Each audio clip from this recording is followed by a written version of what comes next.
Salam sejahtera kepada semua para penonton dan selamat datang kepada sesi podcast kami pada hari ini. Saya Jenichel Violet sebagai moderator pada podcast hari ini yang bertajuk Sintesis Kritis Masa Hadapan Pekerjaan Mengemudi Kecerdasan Buatan Generatif KBG, Inovasi Berpacukan Pekerja EDI, dan Strategi Kesatuan Sekerja dalam merungkai cara kerja baharu. Dan pada hari ini kita didatangi oleh beberapa ahli panel kita yang lagi arif dan bijaksana, yaitu pelajar daripada Universiti Malaysia Sabah yang mengambil subjek Sosiologi dan Antropologi Sosial. Kata orang tak kenal maka tak cinta. Jadi, oleh dengan itu, mari kita berkenalan dengan ahli-ahli panel kita. Hai, nama saya Mirodi Lim. Saya merupakan panel 1 untuk hari ini. Dan hai, saya Isyad Kursi dan panel kedua. Halo, nama saya Billy Eldi Raymond Roy dan saya adalah podcast ketiga. Halo, nama saya Joy Fajaluddin dan saya adalah panel keempat untuk podcast santai hari ini. Hai, nama saya Owen Fred dan saya merupakan panel yang kelima. Terima kasih atas semua kesempatan dan kehadiran ahli panel kita pada hari ini. Jadi, tanpa membuang masa, bagi mengupas isu ini secara holistik, saya bersama 5 orang ahli panel akan membantahkan hujah masing-masing dari berbagai dimensi. Jadi, mari kita mulakan tirai perbincangan bersama ahli panel pertama kita, yaitu Saudari Mirodi, untuk memberikan pemahaman asas.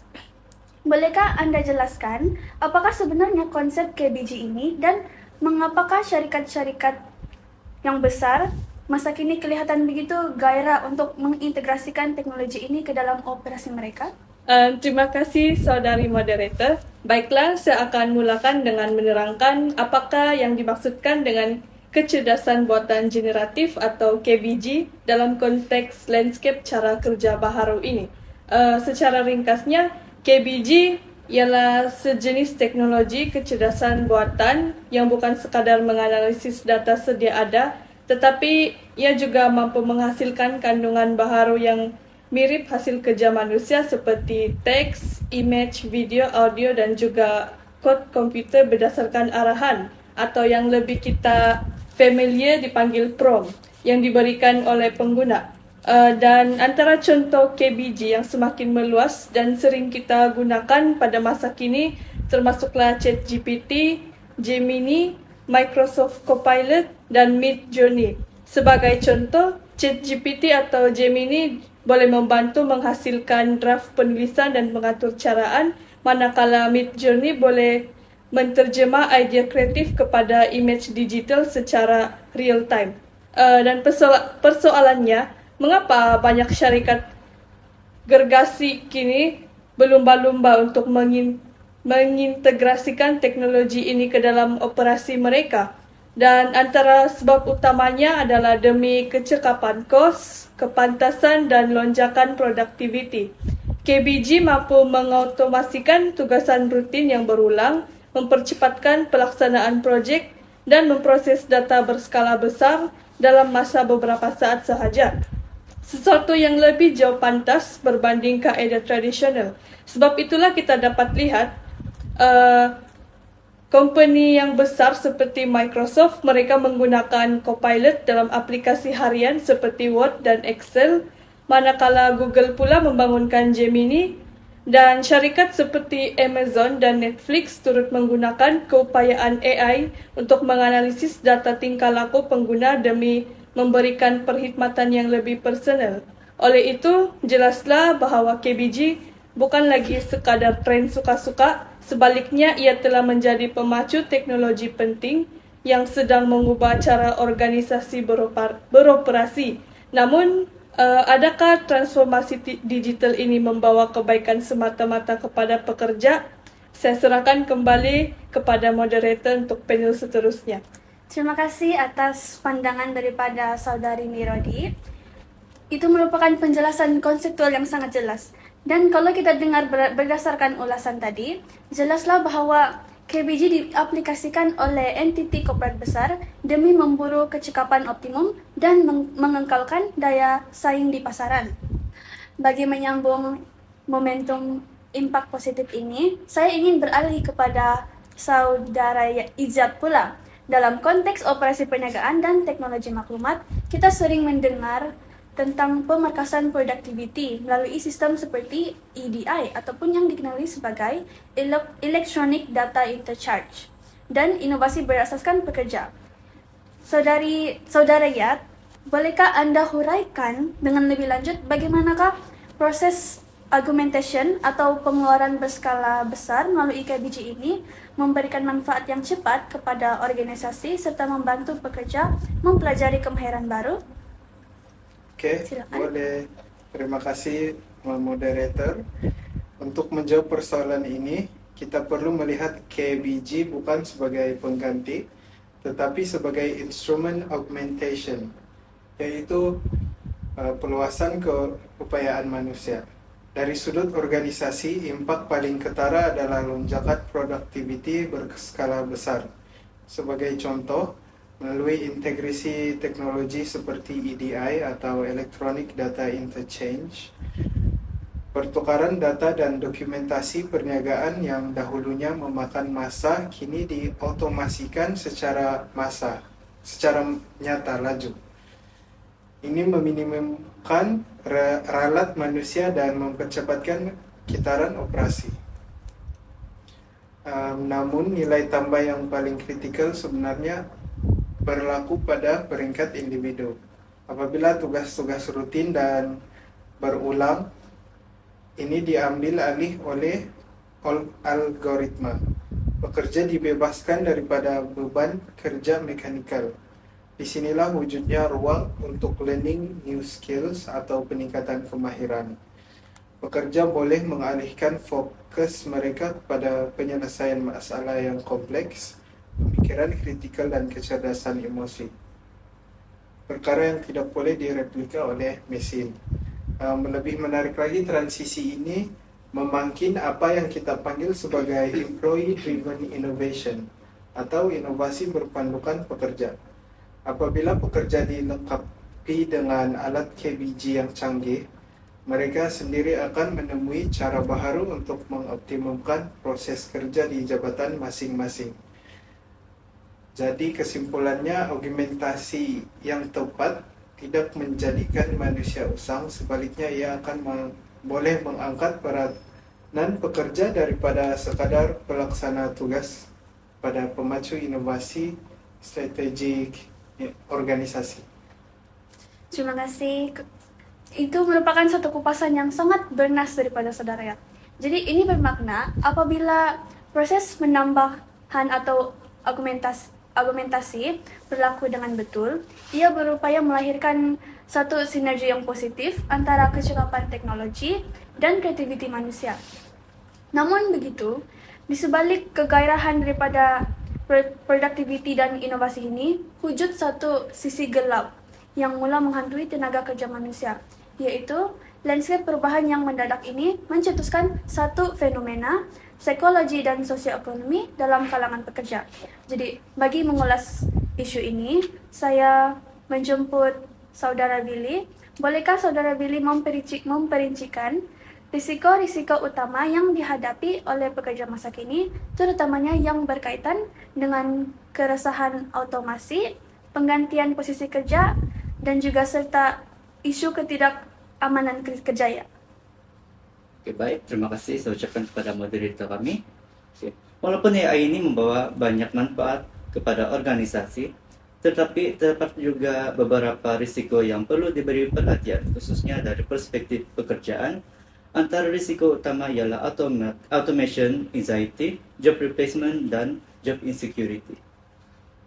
Yang pertama, automation anxiety ataupun kebimbangan terhadap otomasi. Perasaan ini timbul apabila seseorang pekerja dia melihat AI semakin mampu untuk melakukan tugas yang sebelum ini hanya boleh dilakukan oleh manusia. Seperti apabila seorang pekerja khidmat pelanggan melihat chatbot AI mampu menjawab ratusan pertanyaan pelanggan dalam masa yang singkat, dia boleh mulai bertanya-tanya sama ada peranannya masih diperlukan ataupun tidak. Walaupun dia belum kehilangan pekerjaan, Ketidakpastian itu sendiri boleh menyebabkan tekanan dan kebimbangan seseorang pekerja. Seterusnya, risiko kedua ialah job replacement ataupun penggantian pekerjaan. Kebimbangan tadi menjadi lebih nyata apabila AI mula mengambil alih sebahagian tugas manusia seperti dahulu syarikat memerlukan ramai pekerja untuk memasukkan data, menyediakan laporan atau melayan pelanggan. Namun kini, sebahagian tugas tersebut boleh dilakukan secara otomatis oleh AI dengan lebih cepat dan kos yang lebih rendah. Disebabkan itu, sesetengah pekerja mungkin perlu bertukar peranan atau dalam situasi tertentu, pekerjaan mungkin tidak lagi diperlukan dalam jumlah yang sama seperti dahulu. Risiko ketiga pula ialah job insecurity ataupun ketidakjaminan pekerjaan. Apabila pekerja melihat AI semakin berkembang dan semakin banyak tugas digantikan, mereka mulai mempersoalkan masa depan kerja mereka. Mereka mungkin berpikir, jika AI semakin canggih setiap tahun, adakah pekerjaan mereka masih wujud 5 atau 10 tahun lagi? Perasaan tidak pasti ini boleh memberi kesan kepada motivasi mereka, prestasi kerja, dan juga kesejahteraan mental pekerja. Sebagai contoh, seorang pekerja grafik mungkin risau apabila AI ini mampu menghasilkan reka bentuk dalam beberapa saat. Seseorang penulis mungkin bimbang apabila AI boleh membantu menghasilkan kandungan dengan cepat. Begitu juga dengan pejabat yang melihat banyak tugas pentadbiran kini boleh dilakukan secara otomatis. Situasi seperti inilah yang menyebabkan kebimbangan terhadap masa depan pekerja semakin meningkat. Namun begitu, AI tidak semestinya akan menggantikan semua pekerjaan dalam banyak keadaan. AI lebih berfungsi sebagai alat yang membantu manusia bekerja dengan lebih cepat. Cabaran sebenar adalah bagaimana pekerja menyesuaikan diri dengan perubahan ini melalui pembelajaran kemahiran baru dan peningkatan kemahiran sedia ada. Kesimpulannya, risiko AI bukan hanya terkait dalam kehilangan pekerjaan, tetapi juga melibatkan aspek psikologi dan kesejahteraan pekerja. Oleh itu, penggunaan AI perlu dilaksanakan secara bertanggung jawab supaya manfaat teknologi dapat dinikmati tanpa mengabaikan kebajikan tenaga kerja. Itu saja dari saya. Terima kasih Saudara Billy atas hujah sebentar tadi. Penjelasan tersebut dapat membuka mata kita bahwa kemajuan teknologi yang tidak diimbangi dengan pelan peralihan yang adil boleh mengikis kesejahteraan, emosi, dan jaminan sosioekonomi para pekerja. Jadi, rentetan daripada risiko ketidakamanan kerja yang disebut oleh Saudara Billy tadi, implikasi KBG ini sebenarnya melangkah lebih jauh sehingga ke dalam ruang privasi harian pekerja melalui sistem pengurusan. Untuk itu, saya ingin meminta pandangan daripada Saudari Jaifa, bagaimanakah amalan algoritma manajemen dan surveillance atau pengurusan berasaskan algoritma serta pemantauan digital ini memberikan kesan langsung kepada pekerja, dan sejauh mana isu pemantauan pekerja ini menimbulkan kebimbangan privasi serta mencetuskan tekanan di tempat kerja. Oke, terima kasih kepada moderator Saudari Jenny Shell. Hari ini saya akan membincangkan tentang pengurusan algoritma dan pengawasan di tempat kerja. Pertama adalah dari segi pemantauan pekerja. Pada masa kini kita dapat melihat banyak syarikat yang menggunakan teknologi dan sistem algoritma untuk memantau prestasi pekerja. Dalam hal ini, kita boleh melihat beberapa contoh. Salah satu contoh, sistem kini boleh mengesan productivity, masa bekerja, dan tugas yang diselesaikan oleh pekerja. Yang kedua adalah dari segi kebimbangan privasi manusia yang disebabkan AI. Seperti yang kita tahu, tidak dapat dinafikan, teknologi sebenarnya membantu syarikat mengurus pekerja dengan lebih cekap dan teratur. Namun, disebabkan AI ini ada pekerja yang merasa kurang selesa karena aktiviti mereka sentiasa dipantau. Ini boleh menimbulkan isu privasi di kalangan pekerja dan merisikokan keselamatan data pribadi pekerja. Yang ketiga pula, dari aspek tekanan di tempat kerja yang berlebihan. Apabila pekerja sentiasa dipantau dan dinilai oleh sistem, mereka mungkin merasa tertekan untuk mencapai sasaran yang ditetapkan oleh syarikat atau majikan para pekerja. Keadaan ini boleh meningkatkan stres yang berlebihan dan menjejaskan kesejahteraan pekerja. Jadi kesimpulannya, walaupun penggunaan algoritma dan pengawasan mempunyai banyak kelebihan ataupun manfaat, syarikat perlu memastikan bahwa privasi dan kesejahteraan pekerja juga diberi perhatian. Itu saja dari saya. Terima kasih Saudari Jaifa. Jadi apabila kita melihat kepada kompleksiti isu yang dibawakan oleh Saudari Billy dan juga Saudari Jaifa, adalah tidak adil sekiranya kita membiarkan pekerja menghadapi badai teknologi ini secara bersendirian. Jadi disinilah struktur sokongan seperti kesatuan sekerja dan rangka kawal selia perlu memainkan peranan yang proaktif. Jadi bagi merumuskan mekanisme pertahanan ini, saya ingin mempersilakan ahli panel kita yang terakhir, yaitu Saudara Owen. Pada pandangan Anda, bagaimanakah peranan kesatuan sekerja dalam memastikan perlindungan pekerja dan bagaimanakah kita harus mengimbangi sempadan kawalan antara membenarkan inovasi pengawal aturan KBG dengan memelihara hak asasi pekerja menerusi latihan semula? Baiklah, terima kasih moderator. Pada pandangan saya, peranan kesatuan sekerja dalam melindungi pekerja sekarang ini memanglah sangat penting, terutamanya disebabkan oleh kecanggihan AI yang semakin maju. Kesatuan bukan lagi hanya runding pasal gaji dan cuti. Kita juga mestilah menjadi perisai utama supaya pekerja tidak dirampas hak mereka begitu saja. Contohnya, kita didesak supaya ada ketulusan penuh, dan pekerja juga patut tahu bila mereka sedang dipantau dan dinilai oleh AI. Kita juga mesti lawan sebarang diskriminasi yang boleh timbul daripada algoritma yang bias, seperti yang menyukarkan golongan tertentu berdasarkan umur, jantina ataupun latar belakang. Pasal imbangan sempadan kawalan atau frontier of control ini, saya rasa kita mestilah pandai untuk mencari keseimbangan yang baik. Syarikat memang patut dibenarkan berinovasi dengan KBG supaya productivity naik dan ekonomi terus maju. Tetapi kita tidak boleh biarkan hak pekerja tergadai. Caranya adalah melalui regulasi AI yang munasabah, bukan kita larang terus, tetapi ada garis panduan yang jelas.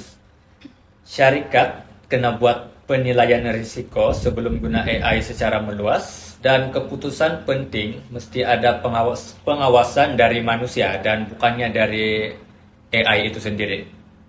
Yang paling utama, imbangan ini mestilah disokong dengan latihan semula dan upskilling yang betul-betul berkesan. Kesatuan mestilah runding dengan majikan supaya adanya program latihan yang serius dan bukannya sekadar kursus yang murah, sekadar untuk meningkatkan kemahiran pekerja dengan remeh. Semua pekerja, tidak kira jawatan, haruslah belajar cara untuk menggunakan AI sebagai pembantu supaya mereka tidak digantikan oleh AI itu. Malah, apabila mereka dapat belajar menggunakan AI, ini semestinya boleh menaik taraf kerja mereka. Ringkasnya, kita tidak anti inovasi, kita tidak menolak AI ini. Kita cuma hendak inovasi yang adil. Jika kesatuan pekerja yang tidak kuat mendesak regulasi yang baik dan latihan yang mencukupi, kemudiannya pekerja lah yang akan menjadi individu yang paling rugi disebabkan digantikan oleh AI itu. Secara kesimpulannya dari saya, kesatuan pekerja perlu terus jadi suara yang kuat dalam era AI ini. Kita bukan halang kemajuan, tetapi kita perlu pastikan inovasi dengan KBG berlaku secara adil dan tanggung jawab. Itu sahaja harapan daripada saya. Terima kasih. Terima kasih Saudara Owen atas rumusan strategi yang sangat komprehensif. Sedang hadirin sekalian, sebelum kita menoktakan podcast kita pada hari ini, mari kita uji kepahaman serta konsensus para panelis kita secara ringkas melalui 5 persoalan tumpuan yang merangkumi keseluruhan wawancara kita pada hari ini. Jadi, saya memohon respon ringkas daripada panelis mengikut giliran kita, yaitu panel yang pertama, Saudari Mirodi. Apakah yang dimaksudkan dengan KBG dan mengapa ia dilihat semakin penting dalam era pasca modern ini? Dari pemahaman saya, secara ringkasnya KBG ini dia sejenis teknologi kecerdasan buatan yang bukan sekadar menganalisis data sedia ada, tapi dia mampu menghasilkan kandungan baharu yang hampir mirip hasil kerja manusia, macam teks, image, video, audio, dan juga kod komputer. Cuma dengan berdasarkan arahan saja yang kita panggil prompt. Lepas tu, KBG semakin meluas digunakan dan antara contohnya ialah ChatGPT, Gemini, Microsoft Copilot dan Midjourney. Dan kenapa banyak syarikat yang makin pakai semua ini? Sebab mereka mahu mencekapkan kos, kepantasan dan lonjakan productivity. Bukan bermaksud tradisional itu tidak baik, tapi sebabkan kita sekarang ni sudah modern, semua masyarakat mahu sesuatu yang cepat. Jadi mereka lagi prefer sesuatu yang boleh didapat dengan sekelip mata berbanding untuk tunggu beberapa hari untuk satu benda yang boleh siap dalam beberapa saat. Okay. Jadi itu je dari pandangan saya. Oke, terima kasih atas pandangan tersebut. Dan sekarang kita beralih kepada panel kita yang kedua, yaitu Saudara Yat. Apakah matlamat utama KBG kepada pekerja dan organisasi dari sudut nilai tambah? Oke, saya sudah menyediakan 2 jawaban. Yang pertama, matlamat mutlak KBG adalah untuk menamatkan era di mana manusia sekadar berkhidmat kepada proses rutin. Contohnya, ia membebaskan kapasiti intelektual pekerja untuk memacu inovasi, berpandukan pekerja atau EDI demi daya saing strategik organisasi. Seterusnya, matlamat utamanya juga adalah untuk mengubah kos masa kepada nilai intelek, yaitu membenarkan organisasi mencapai kecekapan maksimum sambil memberi ruang kepada pekerja untuk mempelopori kemahiran aras tinggi yang tidak mampu direplika oleh sebarang algoritma. Itu saja. Terima kasih atas pandangan Saudara Yat sebentar tadi. Kembali lagi kita kepada ahli panel kita yang ketiga, yaitu Saudari Billy, dengan persoalan yang berbunyi, apakah risiko yang mungkin timbul akibat penggunaan KBG yang tidak terkawal terhadap struktur sosial pekerja? Oke, terima kasih saudari moderator atas soalan yang diberikan. Baiklah, soalan yang tadi berbunyi, apakah risiko yang mungkin timbul akibat penggunaan KPG yang tidak terkawal terhadap struktur sosial pekerja? Baiklah, risiko utama penggunaan kecerdasan buatan generatif atau KPG yang tidak terkawal terhadap struktur sosial pekerja boleh diringkaskan seperti berikut. Yang pertama, penggunaan KPG tanpa kawalan boleh menyebabkan ketidakseimbangan dalam struktur pekerjaan di mana sesetengah kumpulan pekerja semakin dominan manakala sesetengah kumpulan pekerja yang berkemahiran tinggi dalam teknologi akan semakin dominan, manakala pekerja yang berkemahiran rendah pula akan semakin dipinggirkan. Ini boleh mewujudkan jurang ketidaksamaan sosial dalam organisasi dan masyarakat. Selain itu juga, ianya juga boleh mengubah hubungan kuasa dalam tempat kerja. Apabila keputusan semakin banyak ditentukan oleh sistem AI atau pihak pengurusan yang mengawal teknologi, bukan lagi melalui interaksi manusia. Ini boleh mengurangkan otonomi pekerja dan suara mereka dalam organisasi. Dari sudut sosial pula, ia juga boleh meningkatkan ketidakstabilan pekerjaan. Ini di mana pekerja menjadi lebih sementara, tidak tetap dan penuh persaingan. Akhirnya, ini boleh menjejaskan solidariti pekerja karena setiap individu lebih fokus untuk kekal relevan berbanding bekerja sama.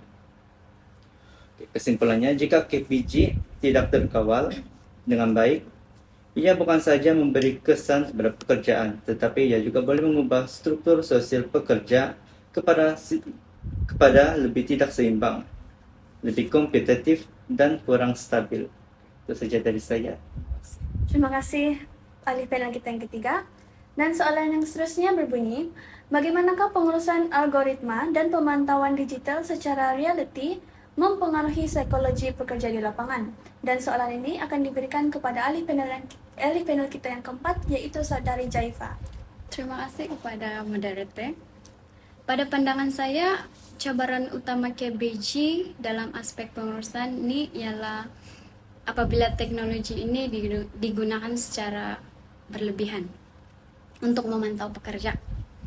Sebagai contoh, sesetengah syarikat menggunakan AI yang boleh merekod masa pekerja aktif di komputer, menggunakan komputer, mengesan pergerakan tikus, dan mengambil tangkapan screen secara berkala untuk memantau produktiviti pekerja. Walaupun pemantauan digital dapat meningkatkan kecakapan dan produktiviti, namun ia juga boleh menimbulkan kebimbangan terhadap privasi serta meningkatkan tekanan di tempat kerja karena pekerja berasa sentiasa diperhatikan. Saya berikan satu contoh lah. Sebagai contoh, sebuah majelis perbandaran mungkin menggunakan sistem GPS untuk menjejaki lokasi pekerja lapangan. Contohnya seperti pegawai penguasa atau pekerja kebersihan. Walaupun sistem ini membantu memastikan tugas dijalankan dengan lebih cepat, pemantauan yang terlalu ketat boleh menyebabkan pekerja berasa tertekan dan kurang privasi semasa menjalankan tugas harian mereka. Macam orang punya tugas harian ini terekspos berlebihan. Oleh itu, organisasi atau syarikat sepatutnya memastikan penggunaan KBG dilaksanakan secara beretika dan seimbang agar hak serta kesejahteraan pekerja senantiasa terpelihara. Terima kasih atas hujan sebentar tadi. Dan tibalah kita kepada ahli panel kita yang terakhir, yaitu Saudara Owen, yang akan menjawab persoalan yang berbunyi, apakah peranan paling kritikal kesatuan sekerja dalam menghadapi gelombang perubahan ini? Oke, baiklah. Terima kasih moderator. Dari saya, peranan paling kritikal kesatuan sekerja adalah menjadi suara utama dan perisai pekerja. Contohnya dari dulu lagi, kesatuan memang melawan eksploitasi kilang, dan sekarang pula kita mesti lawan AI yang boleh mengambil alih kerja pekerja tanpa sebarang notis. Kita haruslah pastikan pekerja dilindungi daripada kehilangan kerja, pemantauan berlebihan, dan diskriminasi algoritma. Pada masa yang sama, kita mesti desak program upskilling dan latihan semula yang betul supaya pekerja boleh naik bersama teknologi. Bukan sekadar kursus 1 hari, tetapi program yang boleh memakan masa minggu ataupun bulan, bahkan tahun, untuk belajar menggunakan alat-alat yang berkaitan dengan AI, contohnya ChatGPT ataupun AI tools, untuk digunakan dalam kerja harian mereka. Kesatuan kerja haruslah menjadi jambatan yang kuat, runding regulasi adil, imbangkan inovasi syarikat dengan hak pekerja. Jadi sebagai ringkasnya, kita ini bukanlah anti AI, tetapi kita lebih pro pekerja. Yang bermaksud kita lebih kepada kepada pekerja, kita menyokong pekerja tuh. Kita sokong syarikat menggunakan AI untuk meningkatkan productivity dan memudahkan kerja. Tetapi kalau ada pekerja yang diletakkan jawatan, syarikat mestilah bertanggung jawab untuk melatih semula dan memberi pampasan kepada pekerja. Sekian daripada saya. Terima kasih atas hujah sebentar tadi. Sesi rumusan yang amat padat dan tuntas. Jadi secara kesimpulannya, masa depan dunia kerja yang melibatkan kecerdasan buatan yaitu KBG ini bukanlah sebuah landscape yang harus ditolak, tetapi ia merupakan instrumen yang memerlukan kawal selia etika yang ketat. Keseimbangan antara mengejar produktiviti organisasi dan memelihara kebajikan serta maruah pekerja adalah kunci utama keharmonian industri masa hadapan. Jadi bagi mewakili kumpulan podcast kami, saya ingin mengucapkan setinggi-tinggi penghargaan kepada barisan panelis yang sanggup datang dan meluangkan masa bersama-sama untuk perkongsian ilmu yang sangat berguna. Dan saya juga ingin mengucapkan terima kasih kepada para penonton yang sudi mendengar diskusi akademik kami sehingga ke penghujung rancangan ini. Semoga wawancara ini memberikan input yang bermanfaat kepada kita semua. Sekian dan terima kasih.